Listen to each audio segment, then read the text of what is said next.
Welcome to the 29th episode of the Animal Riot Podcast, brought to you by Animal Riot Press, a literary press for books that matter. It's your producer, Katie, here, and this episode has been edited to reflect our new name. If you're new to the Animal Riot community, welcome, and you can find out more about us at animalriotpress.com. Now on to the episode with your host, Brian Birnbaum, and today's guest, Aaron Poochigian.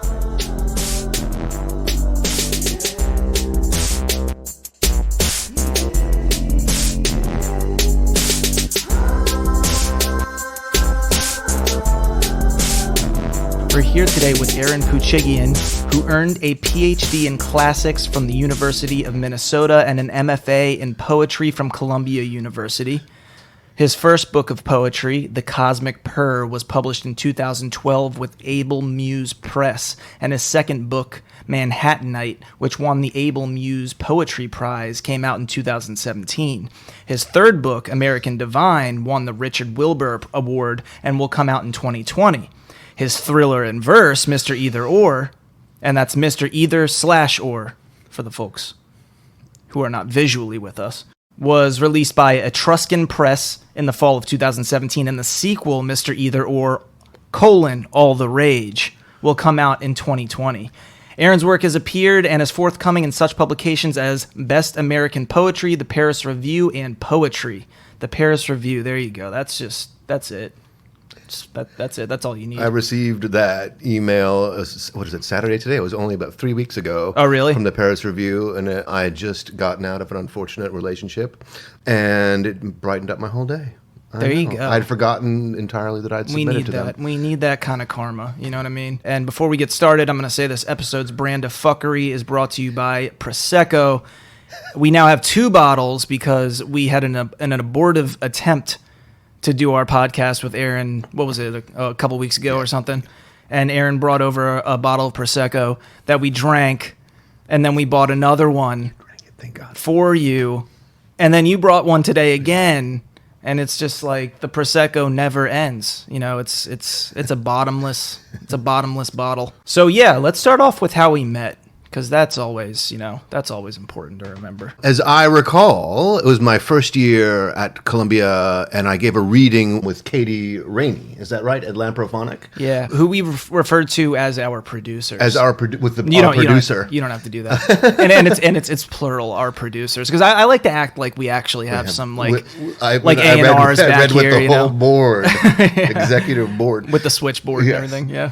And then I ended up giving a reading at downtown to uptown, and I became and you guys were all very generous about accepting students, MFA students at Columbia while I was in the program. And there's so many. I read, and then all my friends would be regularly reading, and so I had reasons to go, and I got hooked. So now I go all the time. Beautiful. I'm one of your biggest fans. Yeah, and I think it's safe to say that reading really just catapulted your career into the stratosphere. It did at Columbia. Yes. Well, it was fortunate in that I got to get more readings subsequently. I think I've read 3 or 4 times. It's got one of your regular contributors. Yeah, it's got to be. And yeah, fuck it. Let's talk about it now, because your reading is something. It's memorable. Let's just say that you're a very expressive reader. You're one of the best readers I've ever witnessed. Thank you very much. Oh, that's right. That's right. You co-hosted when Devin was out. Was I there that night? I don't recall. So many years ago. I'd be happy to so many Prosecco's co-host ago. Anytime. Yes. I was at an event last night in Brooklyn with a graduate of Sarah Lawrence, where you guys graduated. It was with Joanna C. Valente. And she is another great reader. It was really intense. Frequently, it was just, I found it overwhelming. She mentioned that she knew you both and also knows Devin as well. Yes. Yeah, but I had to bring that up because you're just, for those who don't know Aaron, those of the, maybe half the population of the world that doesn't know you yet by this point, you really just grab the mic and the mic becomes your lover, the mic stand, and you really just, I don't know. Thank you very much. Well, I'd be happy to read, and I hope to do that sometime during this broadcast. But also, you shall. It has to do, I guess we can talk about that and what is one of the things that interests me most as a poet, and that is connecting with an audience, right? And so a lot of contemporary poetry, for literary historical reasons, is alienating, and both on the page and when it's being read out loud, there isn't a lot of consideration given to the needs of the audience. Why do you think that is, or what is? Well, partly it's the modernist influence. I respect and everybody loves T.S. Eliot, of course, but a lot of getting the wasteland requires a lot of footnotes. And at a first, imagine encountering that for the first time without the aid of footnotes or someone to tell you what the difficult parts mean. Yeah. And it would have been the references it would have been a very excluding presentation. And the same can be true also in the legacy of postmodern poets, in that there are arcane references and allusions, as if there's a coterie of poets, a small group that's going to get it, the elite. And the general audience, well, fuck them. And so partly because I emphasize the oral so much, speaking so much in my poetry, I've gone 180 degrees the other way, and I want to be right there whispering sweet nothings in the audience's ear. In dulcet tones. In dulcet tones, trying to make the audience member come home with me. And yes, and people have responded favorably to that, thank God. Yes, not the going home with me, but the audience appreciation, the gestures towards the audience. Yeah, and especially coming from someone who you kind of, at the locus of your craft is this translation effort of the classics. And that itself can feel kind of excluding, in the sense of how many of us are reading Dante today. I mean, in a comparative literature class, sure, but your ability to translate that into modern literature is amazing. And especially with Mr. Either Or, that book was just so much fun to read because it was hilarious. I mean, it's a book in verse, but it's like, it's couplets, right? Like there are rhyming couplets, and then then I stretch the rhyme out, and then I can condense it. So I wanted a flexible medium for a verse epic, and so it's all iambic pentameter like Shakespeare. But then when I want it to be sententious and catchy, then I'll go into rhyme couplets, and then when I want it to be more like prose, more expository, I'll distance the rhymes. Yeah, and so I'm proud to say, it's sort of my own invention. This free rhyme is what I call it. Every line rhymes, but there's no particular pattern. Yeah, that makes me think, just before we got on the air, we were talking about MFA programs, and that kind of exclusivity. I do think that students of MFA programs really do think that the canon is more important to other people than it really is, and you have this awareness that, so much of our audience, they don't know who the fuck wrote Dante's Inferno. And bless their hearts. Yeah, bless their hearts. And they have other things going on. And it's not that these works aren't important, but it is important to remember that we're writing for our audience, and your ability to translate that. I mean, to have these almost like Fitzgerald's idea of holding two contradicting ideas at once. You understand that the importance and the beauty of the classics, and yet you're not writing the classics, which would bore the shit out of everyone. Yes. And I do think that is... thank you for saying that. No, that is true. No, really. And it's not a failure on the part of the students at MFA programs. I think it's a failure of really just modernizing them. And it's funny because I think there's a whole other end of the spectrum where people are writing novels like about their tweets, So I don't know, but not to get too much into that. You're right. There is a premium. You may have noticed this in the MFA as well. There's a premium on the novel, on what's next. Yeah. And you can have whole literary sensations that are built up on something that I regard, I would regard as interesting, but faddish. And so I don't want to sound disrespectful, but my instincts are completely the opposite of that, given the poetry I like and the voice I like. I'm just so freaking rooted in the tradition that you can say fucking if you want to. Fucking. Yeah, we can. I know effing. I know, but effing. I know we can. We got the effing and we got the R rating. Fucking. We got the R rating. It's all good. So, was there a transition period for you, or did you naturally come to this sort of conflation of just joy, like, modern joy, I guess you could call it, on the page and drawing from the classics at once? Or did you have to go through a period where you were kind of writing boring shit that was, a little bit hewn a little bit too close to those classics? Yeah, you're absolutely right. And so it was an actual conscious decision that freed me up to have fun again. Yeah. When was this? And so how did it would have, yes, thank you. So it would have been, oh my goodness, 21 years and now. It would have been 2009. I'd been traveling a lot. I got a PhD in classics. I was a professor. It's kind of like joining the military, because it's like where you're sent early on in your career, And so I had a bunch of temporary positions in places like Utah and rural Virginia. And then I eventually just said, fuck it. This is my life. I have one life, and then I'm going to fucking die. Yeah. And I want to do exactly what I want with it. And so what I'm going to do is move to New York City, and I am going to put all the things that I love the most in one book. That's a good way to go about it. Yes. I think because when people ask, on an earlier podcast, a recent one, we were talking about the question of why you write.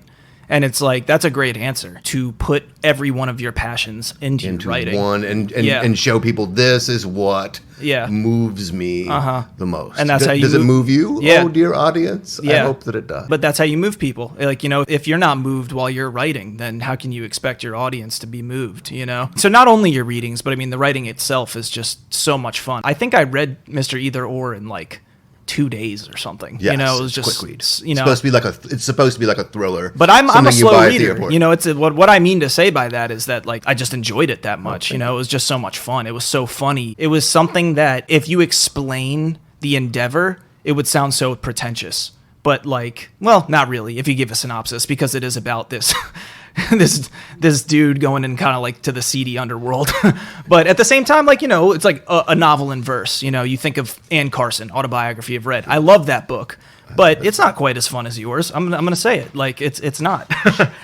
Thank you. And it's, thank you. I agree. I love Anne Carson's Autobiography of Red. It is an incredible book. I'm not here to. Well, let's see, if it's okay, I'll read a little bit from the sequel to Mr. Either Or, just a brief section. Yeah, let's do it. This is from Mr. Either Or, All the Rage. And so in the first book, you are a 20-something dude and a secret agent and an undergrad at NYU. You fall in with Li Ling Levine, who is in charge of the Asian wing at the Met Museum. I'm flushed with lust already. Li Ling. I'm in love with Li Ling Levine. And you have a difficult time getting together, but at the end, kiss and go home at the end of the first episode, but no sex, because that's the worst thing you can have, is if your male and female lead, if they fuck in the middle of the book. The tension is I know gone. there's no more tension. Yeah. And so you're so exhausted from your adventure that you fall asleep before you fuck. Right. Thank God. It's a little artificial, and I'm pretty proud of that. But you get together, and then apparently you have started getting it on, because at the beginning of Mr. Either Or, All the Rage, you're living with Li Ling Levine in Chelsea. You moved out of your dumpy dorm near NYU, and you're waking up in the morning, and you want to get it on with Li Ling Levine, but she's barfing. She's barfing. Oof. Why is she barfing? Oh, no. Oh, my God. Oh, someone slipped her a Mickey? Who knows? We'll find out. We'll find out. Sushi? All right. This is a short section. Whenever you're ready, go for it. Chapter 2, Sugar Bear. You woke up wanting morning sex, and now the one you love is kissing porcelain. For 4 months, Doc Li Ling Levine has been your buttercup, your minx, your scold, your frau, and all you wanted was oh well. Poor woman. You can hear her retching echo round and round inside her fancy deco bathroom. What's up? Sometimes it's hard to tell. You call out over the resounding din. Hey, honey, was it something that you ate? The sushi, maybe? Have you caught the flu? There is a flush, and she comes back to you with perspiration on anemic skin and frowsy hair afrizz, and says, I'm late. And so the rest of the book has to deal with dealing with this pregnancy scare. And eventually then Li Ling does go and get a pregnancy test and take it. Li Ling is hyper rational and scientific about things. And so she, when she talks about it, talks about her pregnancy in a distancing, scientific, alienating way that makes you uncomfortable. And so I'll read a bit more about this pregnancy theme in chapter 15 called Human Chorionic Gonadotropin. My God. Yes, I know. It's scary to me as well. Should I pretend that I know what that means? No, it's, well, check it out. Well, Li Ling will explain what it is. Yeah, beautiful. Okay, it's... I trust her. Yes. I trust that she will. Late morning, you are talking to Li Ling. Well, she is talking. You are listening. She won't stop using that detached, ungentle, hyperfactual tone of hers.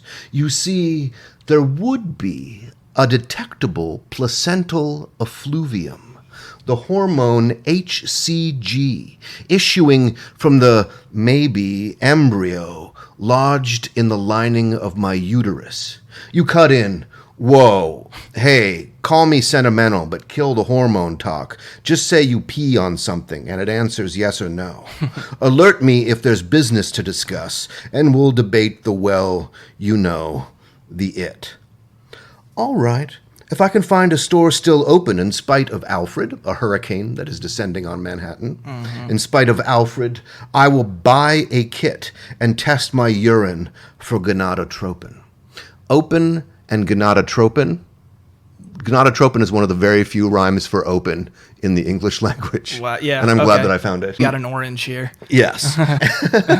Yes, orange and door hinge is what Eminem says. Yeah, there you go. Oh, Eminem couldn't come up with that one. Yes. I don't think he did. And so, yes, and then in the last installment that I've just started working on now, it'll be several years in, and there's a child in the mix, a baby boy in the mix. You've retired from your spy work, but you, of course, get sucked back in for one last adventure. Every time you try to get out, they pull you right back in. They pull you right back in. And so I've just started working on that. I think that will be the final episode. We shall see. Those 4. Are we the sequel right here? Are you done drafting? So the first book contains 2 episodes, and the second book will contain 2 episodes. I've written episode 3, and I've started episode 4. Got it. And so that's interesting. We can talk about that as well. Let's. And so when I sat down to write a novel in verse, I was experimenting and learning how to do it. I plotted it all out. I storyboarded the whole thing like I was a movie producer. What do you mean learning how to do it, though? Because, you obviously have had analogs. I had the thing. Yes, I did, in that there are books. Nothing like yours. Yeah, there are books that I admire that are verse novels. There's Lord Byron wrote a book. It's Don Juan, but it's pronounced Don Juan in British English. That's hilarious. Which is a verse novel. And he has all kinds of adventures. That couldn't be more antiquatedly parochial. Yes. And that, I love that epic. He calls it an epic, but it's mostly about Byron's voice, and the plot is extraneous. He just brings in the plot to move Don Juan from one place to another so that he can go off and talk now about Russia. Has Lord Byron written novels? He wrote a number of epics, but he's famous only for his poetry. For his poetry? And so he wrote Childe Harold early on, which was a big sensation and got him rich. And then Don Juan was a huge sensation. Okay. But recently, there haven't been that many verse novels, and we haven't heard about them. There were, in the late 80s, Vikram Seth, the novelist, his first novel was called The Golden Gate, and was a novel entirely in Puccian sonnets, in 4-beat sonnets. And I'm fond of that as well, but I found the form for it too rigid, and I found the novel uneven. And so I wanted my form to be more malleable. Also, because of the nature of the plots I'm dealing with like dime store novel plots or comic book novel plots. There's pulp in there. Pulp, yeah. That I didn't want to sustain a single plot for the length of what would normally be an entire novel. And so I decided to have 2 plots and then a romantic arc that linked them. I see. And so similarly, there'll be 2 plots here. and the arc will be the pregnancy through the birth, through the raising of that child. And that'll link episodes 3 and 4. Oh, which you will have two different plots. When you first brought this up, you were a little disingenuous. You said pregnancy scare, but I know that it is. Yes, it's a scare for about half the novel, and then at a climactic moment, it's revealed that Li Ling is pregnant, and you, the main character, go sort of Cro-Magnon in response, finding out that there's this paternal instinct that kicks in. Oh, goodness. You become murderous to someone who's threatening Li Ling. It's pretty awesome. It's pretty awesome. It is. Everyone listen to me when I fucking say this. It really is awesome. Was there any decision involved in publishing this next installment with Etruscan, or is that still up for grabs? It's up in the air. Etruscan has expressed interest in it, and I'm fairly confident that when I send them the 3rd and 4th episodes, they'll want to publish it. Yeah. But if something goes wrong, God forbid, then I would publish it elsewhere. I would probably buy the rights back from Etruscan and publish all 4 episodes together. Ooh. And so it'd be one. Got to get the suits involved here. Yes. God damn. But that's something that I'm sure you know how to navigate because you have so much experience publishing with translations. And I'm sure that that's how you support yourself, right? That's pretty much where you really earn your bread. I've been lucky for the past about 15 months in that I've just been able to live off of royalties from translation. You just pissed everyone off. Oh, I know. That was a big mistake I made on Twitter when I realized that I just write and don't work. And there's this guy on here who says that he just writes poetry. And people, I had to explain my situation. And so, no, it's not from original poetry, though I wish that I were. The money that I make comes from. So but translations is it's important work. This is coming from a place that I have ambivalent feelings because I'm bothered by translations because I so badly want to read the original every time I read one. But at the same time, it means that translations are themselves an art form. And it's not exactly a science. It's not. There are artistic decisions that you need to make. And you're obviously pretty fucking good at making those decisions. Thank you. Yes. Lately, my philosophy in translating ancient Greek classics is to, again, with my emphasis on the audience, is to make it accessible as possible, but I'll add some distancing details, whether it be of form, I'll make it metrical, or of diction, I'll use on occasion a slightly archaic word, or even now and again, I'll use a syntactic inversion. That's what I was going to ask. With an archaic flavor, only just for a flavor, to remind the reader that this isn't something slangy that was written last week. Right. And so you have effects in your craft choices that are slightly distancing. I don't use a lot of them, and I don't use them all the time. And that must make it pretty fun. But it does. Because you get to draw on this well of knowledge because obviously, as the translator, you know the etymologies so well, Yeah. And my only other language is sign language, so which isn't written at all. So it's like I have no idea what that's like. I'm green with envy when I think about that. But yeah, one of the reasons I asked about Etruscan is because I also remember that you did a lot of publicity yourself. And this kind of draws in your social media prowess that I wanted to talk to you about as well. But yeah, I just wanted to talk to you about what was your experience with publicity? Because we've talked a lot about that on the podcast, and it's a huge deal for us because, our mission statement is publishing books that matter in ways that matter. And the ways that matter, in one sense, building community, in the second sense, putting resources behind books, not just signing on authors and hoping to win some lottery that it catches attention, it catches fire somewhere, and goes viral. So yeah, what made you decide to kind of independently push your own book? And did you feel a need yourself, or was that a premeditated decision? How did you go about it, or whatever the fuck you want to say about it, Yes, I knew Etruscan has a publicity department, and actually my friends which is great. Work there. Yeah. But they put out between 6 and 12 books a year and have limited resources. Yeah. And there are some online forms I noticed of publicity that they hadn't yet started to use. And so I'd put, as I mentioned into this book, Mr. Either Or, everything that I'd loved And I was at the time living in a house for free in California, and my paychecks you just keep piling pissing, up. You just keep pissing people I know, off, dude. man. That's all over. That's all over. But my paychecks were there, and so I was like, I'm going to go all out and invest all that I have in promoting this book. And I did a fair amount on my own, and I enjoyed. I'm grateful, I should say, for the publicity company I worked with, JKS in Nashville. It's hard to promote a work of fiction, and it's even harder to promote something that is as weird as a verse novel. And so a pulp verse novel, nobody's ever heard of it before. That's in second person. Yeah, that's in second. And so what I went for was not book sales, so those were pretty good. I'm grateful to say, but I just went for exposure. Yeah. And so JKS got me into like Writer's Digest, for example, and a number of travel blogs about traveling to Manhattan. And I was able to talk about the history of places in Manhattan and then quote from my verse novel in order to promote it. And they got me lots of interviews as well. And so I'm, grateful to them, and I think I will use them again. But also just in terms of now, I was able during that time to build up my social media presence.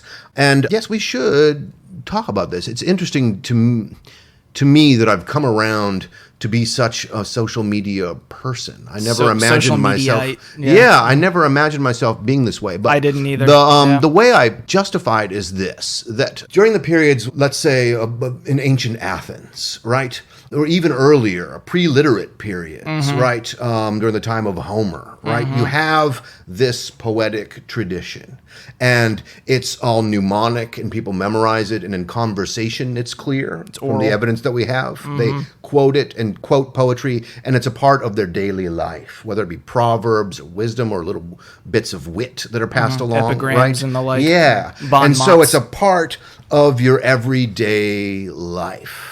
And for a number of reasons, we didn't have that. We felt we lost that, I should say, starting in the 19th century, but especially in the 20th century.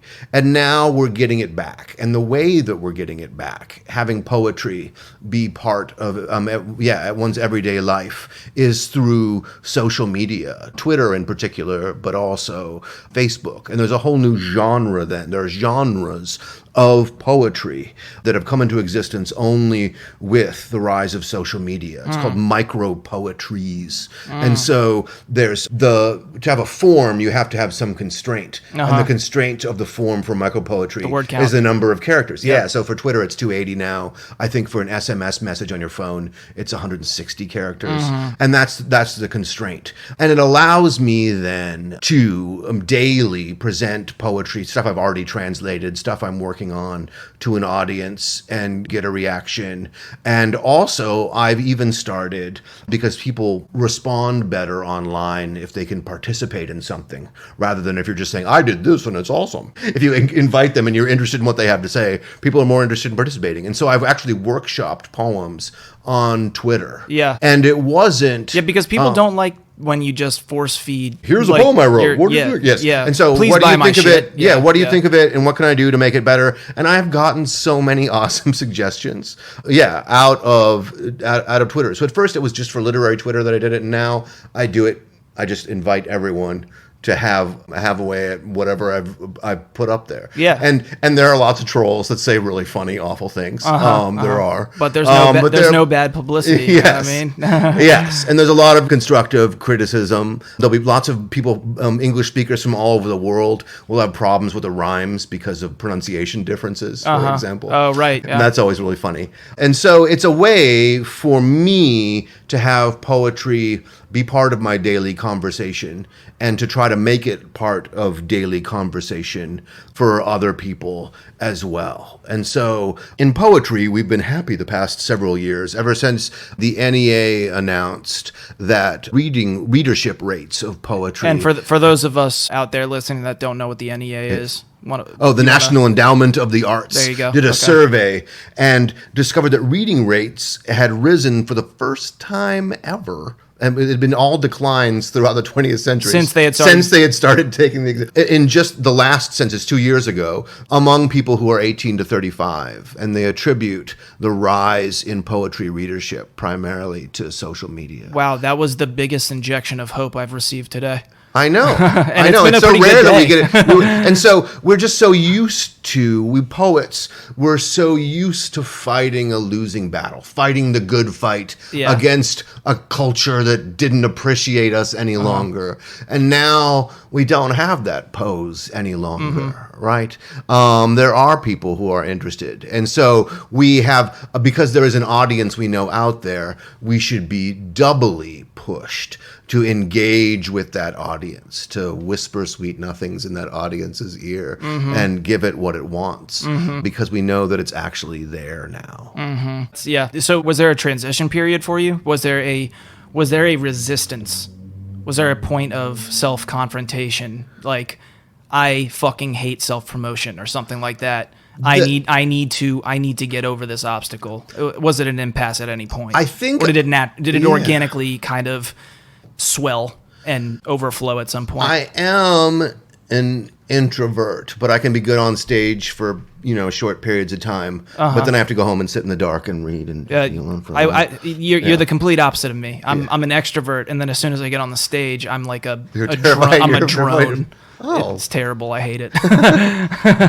You're fine on stage. But I denied. Actually, I call him the promotional side of me. I call him my Armenian rug merchant. I'm half Armenian. Yes. And it reminds me of people that I knew growing up who just wanted to make the deal. Okay. And so I denied him, and I tried as a poet, as an intellectual, to be above business and self-promotion. Right. And only Which is what interested in beauty and art. That's what we all want. That's what all of us writers want, But it really is. When I sat down and embraced and looked at the business side of poetry and sort of embraced it and decided to work with it, then he came out, like the side of my personality, the Armenian rug merchant who just wants to sell you a book. He doesn't even care if he sells it to you at a slight loss. He just wants to get as much product out into the world as he possibly can. Yeah, okay. And that goes back to, you were talking about, you weren't looking for sales, you were looking for exposure. You just want people to read your shit. As much as possible. I understand that. Yeah. Yes, because that's why we do this. Poetry's infamously hard to sell. Right. I mean, you can't give the shit away. Yeah. Even the most famous poets, Robert Frost, or alive today, like Billy Collins, they don't make their living off of poetry sales, off of book sales. They make their living off of lectures and teaching workshops and prizes. And so it's just, poetry sells terribly. Though there have been some promising signs in that area as well. However, whether or not you like her work, there's Rupi Kaur, for example, who was a social media sensation, and her poetry sells very well. And so she's been an exception. But on the whole, poetry, it sells horribly. And so, yes, you have other objectives in terms of promoting a book, a poetry book, right, than book sales. Because inevitably, if you go for that, you're going to be very disappointed. Yeah. Yes, it's hard to sell. Let's talk a little bit about the MFA program. You went to Columbia. We went to Sarah Lawrence. We were close. We became friends through the reading series, but there was an element of proximity that brought us together. What are your thoughts? I mean, because that's another area I'm very ambivalent in. On previous episodes, I think I've expressed myself enough, so I'll just kind of hand it over to you, and then we, we'll hear what you have to say, and then you can be my sounding board. Or the converse. I have come to terms with my 2 years at Columbia. When I was there, and this has nothing to do with the program, I was not a particularly happy person. Circumstance. Yeah. And so I was just really depressive. I got a good book out of that time. I'll talk about it in a second. But I was really depressive. And so apart from that, so I don't blame the program at all for that. And as I look back on that time, I'm grateful for it for a number of reasons. In that, a poet like myself, who's so involved in past poetry, right? As much as I push myself to use living language, I had for years artificial archaisms that would pop up in my diction and in my style and in my thought. And so I credit the 2 years at Columbia for finally purging all of those. So that was when it happened. From my style. That's when you conflated the passion. I was, and so they purified me. Every day I had to present poetry. Well, every day. I mean, every week I had to present poetry, both to professors and my fellow students who had no patience, who didn't have the same interests that I did, and had no patience for any of those archaisms. I purged my own, through that process, the awareness and the sort of worry about it. I purged my style. That's interesting because, they were flaws. At some point, I do feel like the MFA program holds on to that, to the canon and sort of those antiquated classics and stuff like that. But it sounds like it did the opposite for you. For me, yes, because I was coming from the other direction where I was, even more traditional than the traditional system. And Columbia is a pretty radical, in terms of its poetics, it's a pretty radical program. We had...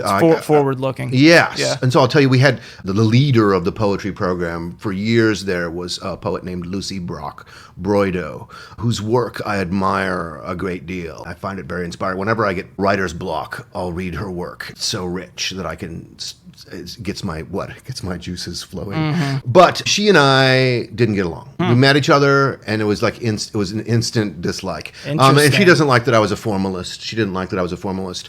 And at one point, she even asked me not to write that way any longer. And I, being a badass, because I'm like, keep on just doing even more writing formal poems. And so I ended up doing workshops every semester with another poet, Richard Howard, while I was there, whom I adore.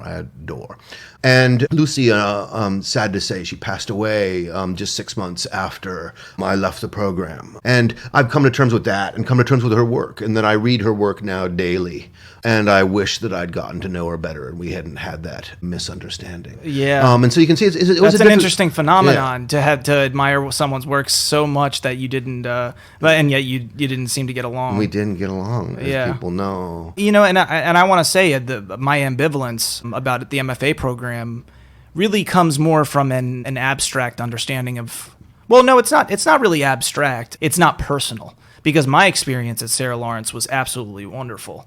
I learned so much. I became so much of a better writer, but I can't help but think of MFA programs as somewhat of a Ponzi scheme, because just as you said, we don't make money off our book sales. We become these figures who have published books that people know about, and then we teach, and then that's how we make our money, and blah blah blah blah blah. But it sounds like your experience was, because when I came into the MFA program, I was one of the few people who was really attuned to modern fiction. I was all about contemporary fiction. I was like, I don't think it's ever been better. I think we are really, this just keeps progressing, and so many of my favorite books are modern works, and so I came in and like everyone's talking about, everything like pre-1900. Wasn't that bad, but I'm just kidding. But you're very fond of Thomas Pynchon, I assume. Pynchon's actually one of the few postmodernists I don't enjoy personally. Yeah. But David Foster Wallace, David Mitchell, Rachel Kushner, relatively modern writers, But again, the faculty was so incredible. It was such an incredible experience, but at the same time, we just added a speculative fiction element to the MFA program at Sarah Lawrence. And, some people might scoff at that, like, oh, now we're going into genre or something like that. But just on an earlier podcast with Moses Utomi, I was talking about how much I admired that, because I do think that we need to adapt, and it needs, the way that, and that's why I admire your work so much, is because you are so rooted in the classics, and yet you are translating that entirely to the contemporaneous, So I think we agree that we both enjoyed our experiences there. And that, yes, financially it was a hit, and it probably will be for the rest of our lives. Exactly. But we had, The more time that passes, the more grateful I am for my time at Columbia. Yes. But I confess that I did get the MFA. I'd already published a first poetry book, and Mr. Either Or was almost entirely done by the time I went there. That I did do it. I went there I mean, what were my reasons? I'll just be completely honest. I went there in order to get the credential so that I could teach creative writing, and I'll be teaching creative writing at SUNY Purchase in the fall. So that turned out. I went there in order to network and make connections. Yep. And it's up in the air as to how much that's going to benefit me or not benefit me. And those are the two major reasons. And I was arrogant in thinking that I had already developed my voice as a poet, and I didn't need any more of that. And so I got even more than I bargained for, in that my voice was purged of all of these residual archaisms. Yeah. Well, I want to turn to the more personal, because you glancingly mentioned going through some shit while you were at Columbia. I'm just curious as to how you juggle this sort of introversion you feel, or these stretches of dysphoria, or what have you, and how it factors into your writing and your life, everything. Like how does this influence your writing? How does the writing influence how you're feeling in the world? So I guess, like, to start, like, let's talk about when you started writing, and like who you are, and like how it's affected your trajectory. Yes, when I was a freshman in college, I was reading. I went to college for guitar performance, classical guitar performance, and rock guitar performance. I was in bands, I love it. And stuff. Bands. All I did in college was smoke weed and learn guitar. It was undergrad school was so much fun. And then I was reading a humanities textbook, and there were the opening lines of an epic poem in Latin called Virgil's Aeneid. I didn't know Latin, but I could just see on the page. I could just see them on the page. Armovierumque cano Troiae qui primus aboris Italiam fa. And I had a religious experience, and like I swear to God, I was sitting in front of the ivy-covered. I really had one too. Yeah. And then out front of the ivy-covered English building, I was reading this, and then the sky became brighter, and I was like, I'm supposed to be a poet for the rest of my life, and I'm supposed to learn ancient Greek and Latin, and it was just very clear. And so ever since then, I've just done that. And there have been good times, and there have been bad times, and I have struggled with depression a fair amount, and I worry. I mean, I worry about those times. I'm so caught up in my mental health, not just because I want to be happy. Right, that's a new thing that I've started being happy lately. But I worry about my mental health from my writing. Like, what's the optimal mindset for me to be writing my best? I think a lot of writers are scared that if they're happy, they won't write. Anymore. I have the opposite. I do too. Yes. Yeah. When I'm depressed, I write. Yeah. Like hell. I still push myself to write, but it's like the analogy I use. It's like I'm scraping the bottom of some metal container looking for something, and there's nothing there. But I just keep doing it obsessively. It's not healthy. It's self-indulgent. What I write itself is depressing. It's more solipsistic. Right? Yeah. It becomes. I know what you mean. And also just on a purely practical sense. Just having the energy to write is so much harder to muster when I'm depressed, I do think there's this fallacy out there floating, and I think it's dying, though. This idea of the suffering, starving artist or what have you, It's not to say that I don't think you can glean from that suffering. I think we all know that drama is based on conflict, right? But at the same time, I know from my own experience, when I'm feeling good, I can write better. That's it. It's as simple as that. It's really, I wish I could say something more eloquent, but there really isn't anything more eloquent to say, Yes, the romantic, I call that the romantic view of the artist, the somewhat alienated, melancholy. Yeah, the Wordsworthian sort of specter. That whole myth of the romantic personality of the artist needs to go away. It's had its time. Yeah, so I'm glad to hear you're doing better, though. That's good. Do you think it has anything to do with like recent success, or do you think you've made personal strides in a spiritual sense removed from the page? It's more I've realized what I need in order to be happy. I need to be in New York, and I need to have an active social life. When I'm miserable, I isolate myself and just try to write all the time and read all the time. Yeah. Oh, I suffer from that. But what makes me happy, like when I look back on my life, those times when I've been happy have been those times when I've had friends and a social network and went out in the evening. And so now I balance it, and I try to write all day, and then as soon as 6 o'clock hits, human contact. I crack a bottle of Prosecco and it's time to party. And we waited till 7 I know, man. I know. It's still, I think it'll be okay.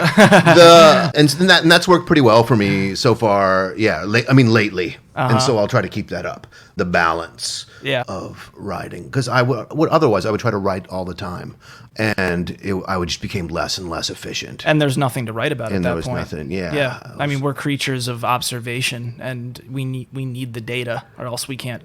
Yeah, there's nothing to express, right? And the living language, in our ears, the idioms in our ears. We're pretty close. I'm thinking we can close off with another reading. Oh, does that sound good to you? Yes, I will. Let me just find it. I'll end with this. That was so fast. Devastating. This poem, American Osiris. It's my new favorite poem to recite. I love all. I wouldn't try to publish a poem if I didn't love it. You love all your poems, but there are some poems. That's a good tenet to live by. But there are some poems for which you are grateful, where you just feel like you were given it. Oh, I was given this poem. I see. Thank you, and I get to sign my name to it. I totally know what you're talking about. Sometimes when you're in that zone, it's like it doesn't feel like I'm the one doing it, right? It feels like it's coming from some super mundane force. I wish it was like that all the time.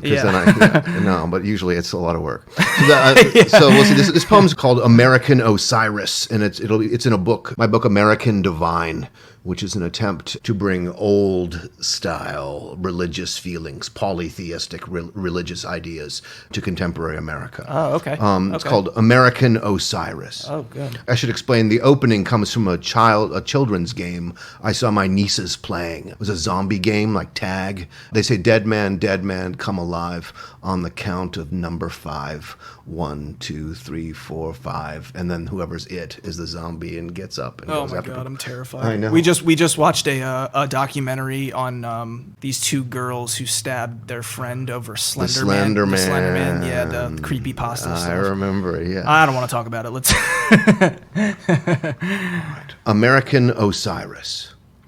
Dead God, come alive on the count of number 5. 1, 2, 3, 4. I sense dejection in the vegetation. I get how red a sun is going down.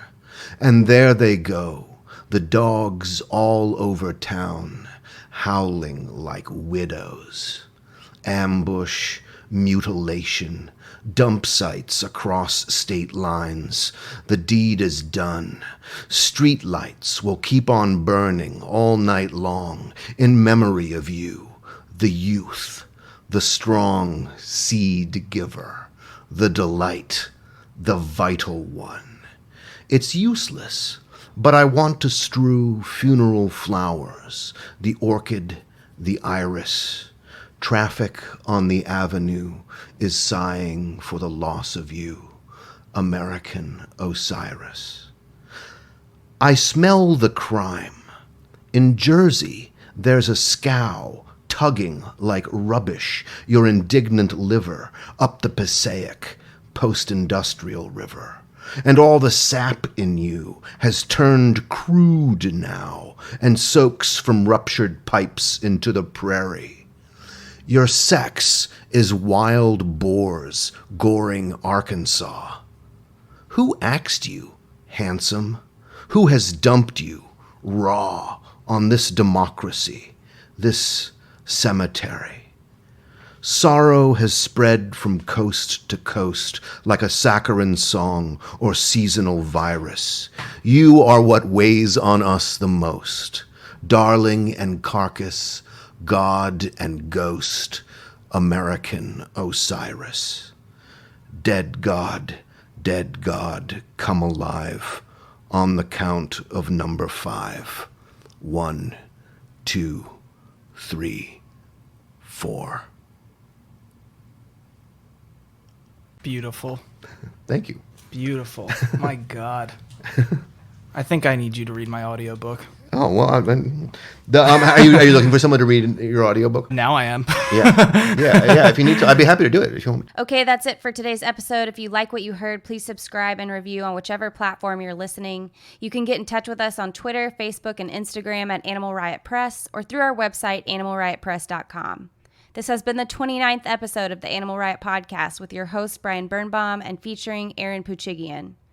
Transcripts for our deaf and hard of hearing animals are provided by Jonathan Kay, and we are produced by me, Katie Rainey. See you later, you filthy animals.